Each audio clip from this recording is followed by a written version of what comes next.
Mesdames, Messieurs, bonjour, bienvenue dans l'autre direct, un peu en différé et délocalisé. Comme vous le voyez, nous sommes dans les salons de la préfecture. Aujourd'hui, je reçois Nicole Bricq. Bonjour, vous êtes la ministre du Commerce extérieur. Vous êtes à Lyon aujourd'hui, ce jeudi, pour soutenir finalement les entreprises de l'agroalimentaire dans leur stratégie de développement à l'extérieur. Vous aviez dit, là, nous avons une offre d'excellence, mais qu'il faut adapter finalement à la demande. Parce que, effectivement, les Chinois et les Américains ne mangent pas pareil, par exemple. Absolument. Et Lyon est connue comme une capitale de la gastronomie, je le sais. Je voyage dans le monde entier, d'Asie en Amérique, en passant par l'Afrique et bien sûr par l'Europe. Nos voisins européens qui sont friands des produits français. Donc, et puis la région Rhône-Alpes, elle, bénéficie d'entreprises agroalimentaires. Et il faut absolument accompagner ces entreprises. Et je pense qu'il faut que tout le monde soit conscient que l'export, c'est une course d'endurance, une course de fond. Ce n'est pas un sprint et ce n'est pas un zapping.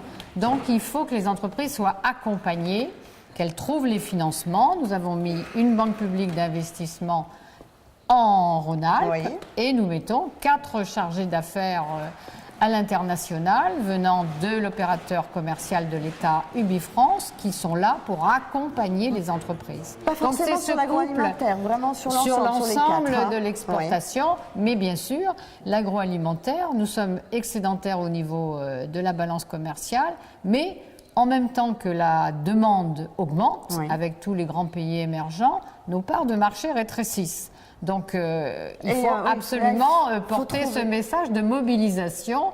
Il faut, ici, comme ailleurs, mais particulièrement en Rhône-Alpes, c'est pour ça que nous sommes là avec Guillaume Garot, il faut vraiment se fédérer et se porter à l'exportation. Vous avez parlé également de la venue du président chinois en mars prochain. En quoi justement ça peut être très important de lier avec le président chinois Parce et les entreprises?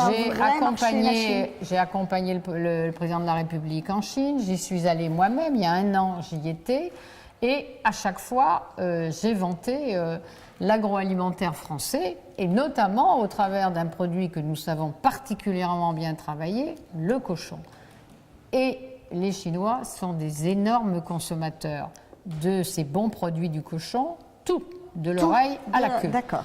Donc dans le cochon, tout est bon. Ça, je leur avais dit au mois de janvier l'année dernière.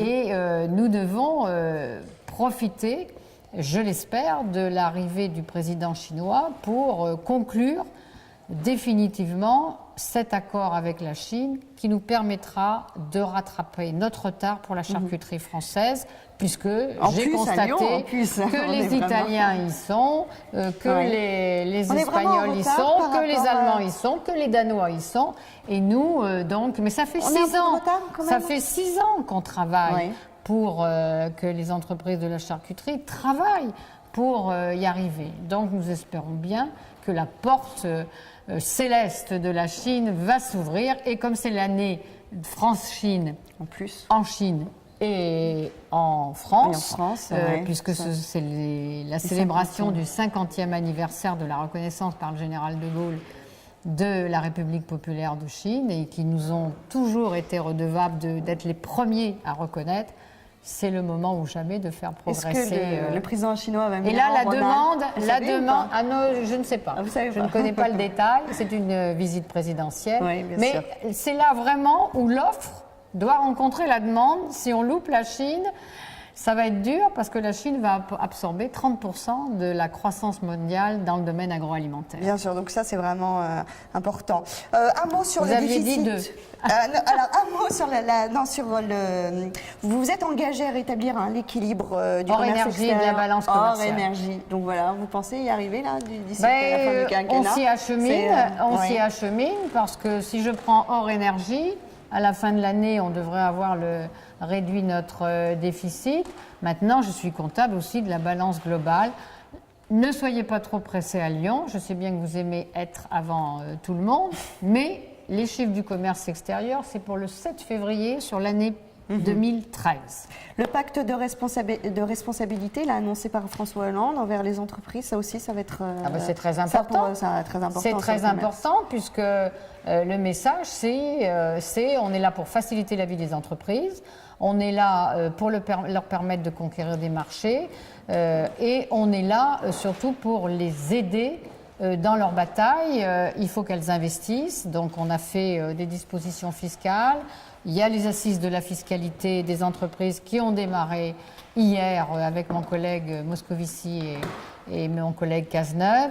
Donc les entreprises, c'est elles qui font. Moi je le dis souvent et quand je me déplace à l'étranger, j'ai toujours une vingtaine d'entreprises qui viennent avec moi dans des pays qu'elles ont ciblés et où je les aide à conquérir ces marchés. Donc pour moi c'est fondamental.